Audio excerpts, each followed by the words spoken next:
Hey guys, what's up? It's Alex here. Today we are here with a short review of the Russian Grand Prix in 2014. Haven't done one of these in a long time, but I really actually wanted to talk about the Russian Grand Prix because obviously it was the first one that we have had, and I really enjoyed it actually. It wasn't exactly the most thrilling race in the world, but overall I thought the event was pretty good. I mean, they put on a pretty good show, some really good battles down the field.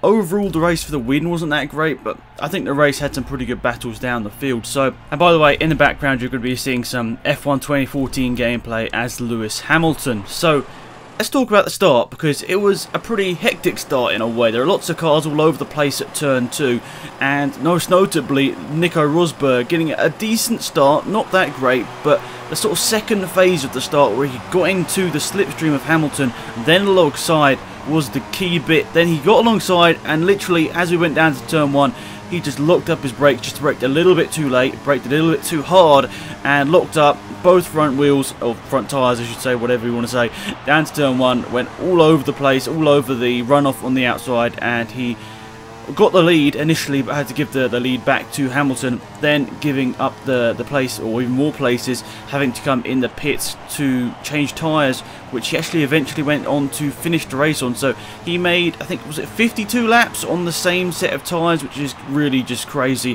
how on earth he did that. But we don't really know how really fast the Mercedes was really in race trim today. It was really kind of hard to tell on sort of optimal fuel, optimal tyres and everything, how quick they were. Hamilton wasn't pushing out from. Rosberg had old tyres, so kind of hard to judge them. But yeah, so Rosberg came in, went down to last place. Hamilton was leading, with Bottas chasing hard. It's got to be said, for the first 20 odd laps, Bottas was very close, that sort of 3, 4, 5 second margin from Hamilton to Bottas out front, which I thought was pretty good. Bottas really keeping his chances of, keeping a good podium position really alive, which he did.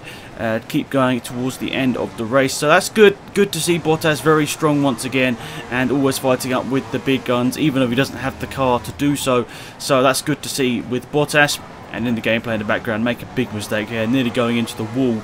And I've got to say, the track is really fun to drive. This, I think, was the first time I'd driven it properly on this game. I think I'd done a couple of laps before, but overall the track is very good. A lot of parts remind me of Valencia. And even though it didn't have a huge amount of overtaking today, we did see some good moves, which was good. No sort of crazy moves or dive bombs or anything, except from turn 1 with Rosberg, which I think was just a pure mistake.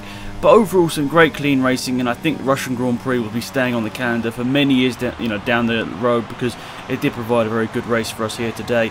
And apart from the first stint, there wasn't really much going on, except from both the Toro Rossos having initially decent starts, and then falling down the field with, I guess, just bad race run, just bad race run pace, if that makes any sense.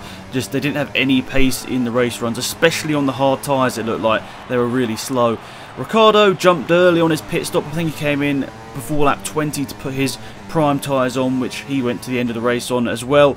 And it didn't work out too great to start off with. He lost a couple of positions, I think, but towards the end of the race, it didn't look too bad. His strategy, obviously, going onto those tyres early, he got some extra speed from that, and obviously going on to get a decent result in the end. So I think Ricciardo's strategy, very different to the rest, but overall getting him a decent result. He's really just battling his teammate today. He was a little bit behind Alonso, but in all honesty, just didn't seem to have that extra pace that could have got him that position. And unfortunately for him, he just couldn't get past Alonso at the end. He just didn't have the tyres, and just didn't have that straight line speed. But overall, there weren't that many dramas throughout the race. A couple of slow pit stops, but nothing that notable.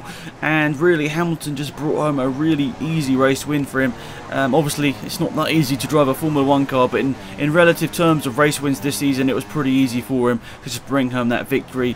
And somehow, Rosberg managed to get up to second place. There really wasn't much going on in the middle end part of the race, really. And Rosberg, even though there wasn't a safety car or anything, somehow managed to fight his way through the field, get past Bottas, and obviously the cars behind. He came out just in front of Button, actually, out of his pit stop, who initially they thought he'd be racing, but Rosberg put on some stellar laps in the middle part of the race, really, to really get up to the back of Bottas after he'd stopped, and then go and take that position, and then go and get, what, a 5-6 second gap, which Bottas sort of started, he started getting a little bit of the gap back, but really at the end of the day, he couldn't get that gap back. He just didn't have the pace in the car to do so. And yeah, I don't know whether I've really explained this race very well in this video, guys. It's all up to you whether you want me to do more of these in the future. I wasn't really too sure what to do today in terms of a video, but you guys really wanted to see some Russian Grand Prix gameplay, which I've got in the background. I'm talking about the race, hopefully that's alright. And yeah, I'd say driver of the day, it's got to be Hamilton, really. He really just drove a great race, and he didn't make that mistake at the start. I mean, obviously Rosberg did a great comeback to come home second, but really the driver of the day has to be, or the driver of the weekend really, must be Lewis Hamilton. Just put on a great performance. Pole, gets the win. Didn't get fastest lap. That went to Bottas right on the last lap. But overall, good stuff from Hamilton. I think he does get the driver of the weekend or driver of the day award. Now, obviously, Bottas ended up third after all of the crazy stuff that happened to him in terms of right behind Hamilton, then dropping back, then pit stop, then getting Rosberg overtaken by Rosberg, I should say. So Bottas had a pretty crazy race in that aspect, but overall he came home third, which would be good for him. And yeah, not too bad. Then Button obviously in fourth, so that's good for him. McLaren getting ahead of Force India in the Constructors' Championship, which is good for them. And Button once again really showing he deserves that McLaren seat for next year. So overall, guys, I hope this video was somewhat interesting. I don't really know whether I really explained the race very well, but let me know if you want me to do more of these in the future. I've not done one of these in quite a long time, as I said, so maybe I've got a bit rusty on what I need to actually talk about. So let me know what I can improve on these videos for the future. Let me know if you want to see more. And yeah, hopefully, fingers crossed, tomorrow will be a 100% race. So yeah, thanks for watching, guys. It's been Alex. I'm out of here. Goodbye.